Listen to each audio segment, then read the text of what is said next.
Experience a luxury boutique hotel escape in the heart of Laguna Beach, California, with the finest art gallery, shopping, dining, and nightlife just steps from your door.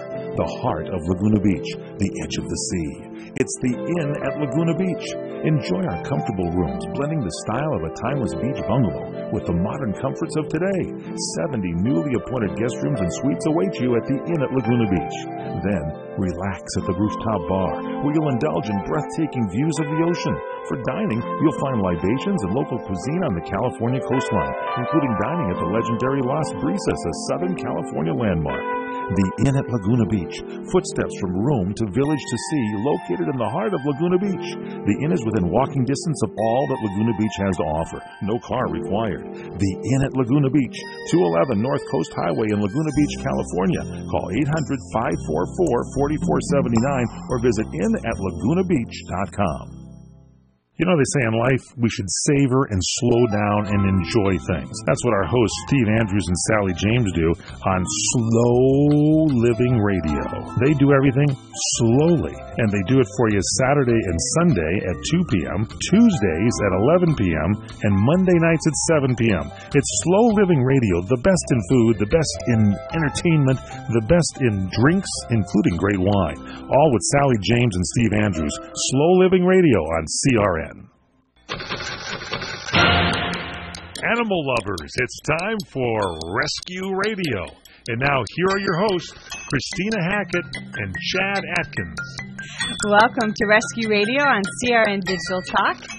Here with Chad, and I have little Gilbert here today. I have a little pom puppy. Good morning. How are you today? I'm doing fantastic. How was your week this week? Long. You know, when you come back from vacation and you're just inundated with work, you're like, is it going to stop? You're like, I need a vacation. Pretty much. I left stressed. I came back relaxed, and I'm stressed again. So, you know. Well, you know, catching up on everything that's been happening in the rescue world while you're gone. I know. And I just got my coffee about 30 minutes ago, so that's not soon enough. And there's never enough, right? Never. So how was your week?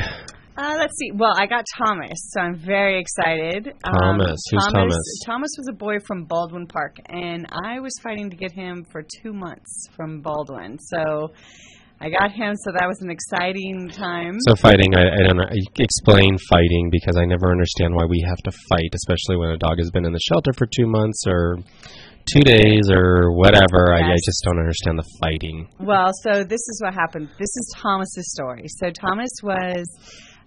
he was on a porch. Apparently his previous owners kept him on the porch, and it wasn't enclosed, but he stayed on the porch, and there was a call to animal control to pick him up. So when animal control came out, we've got a 14-year-old golden retriever.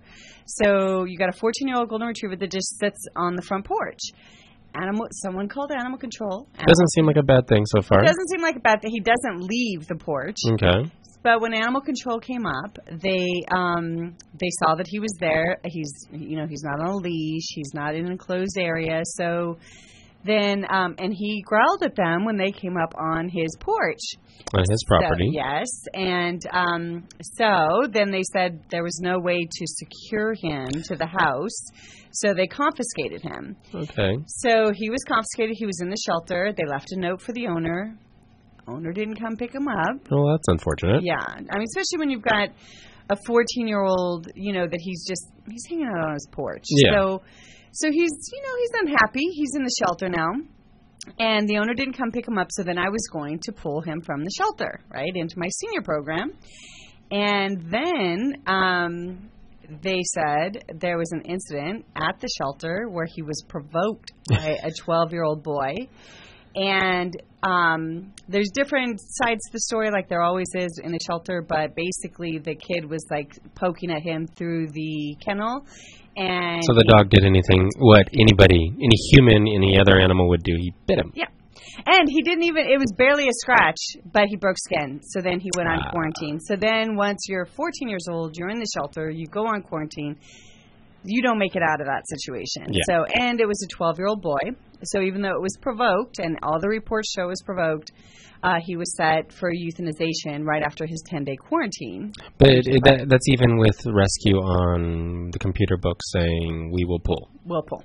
Yes. Well, don't get that. So, yeah. So there's a mandatory 10-day quarantine.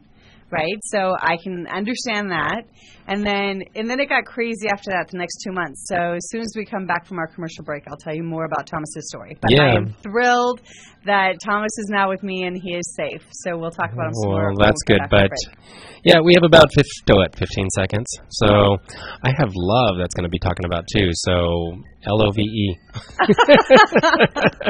You're listening to Rescue Radio on CRN Digital Talk.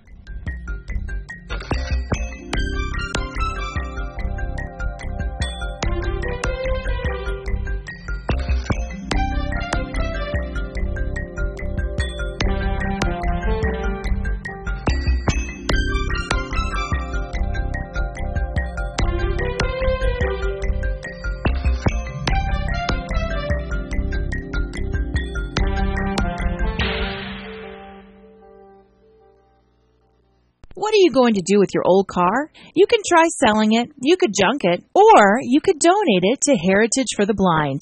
Your car will be towed away for free, and your donation is tax deductible. Just call 1-800-785-9618. Heritage for the Blind accepts cars, vans, trucks, and boats. It doesn't matter if your vehicle runs or not. It will be towed away for free, and you'll be supporting those that need help. Heritage for the Blind is a nonprofit organization that helps the visually impaired live fuller lives. Call right now to donate your car, and as a special thank you for calling, you'll receive a free 3-day vacation voucher to many exciting locations. Call Heritage for the Blind right now, 1-800-785-9618. Donating is easy, and your vehicle is towed away for free. Plus, you'll get a free vacation voucher. Call now, 1-800-785-9618. That's 1-800-785-9618. Welcome back to Rescue Radio on CRN Digital Talk. Yeah, we're going to be a little off today, aren't we? So, I mean, they caught us. We're busy, chit-chatting and telling stories that we should be telling on the air. But I want to finish the story with Thomas. Yes. Because this was such a big deal to me, and definitely for Animal Foundation of America since we fought for him for 2 months. So, it was a provoked bite.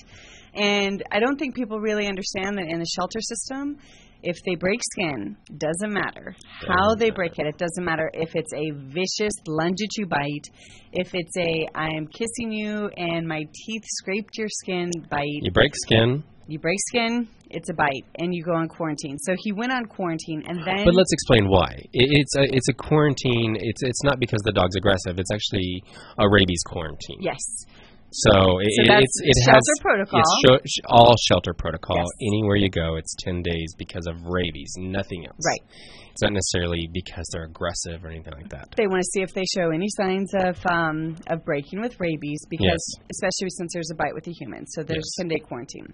Then county has to come out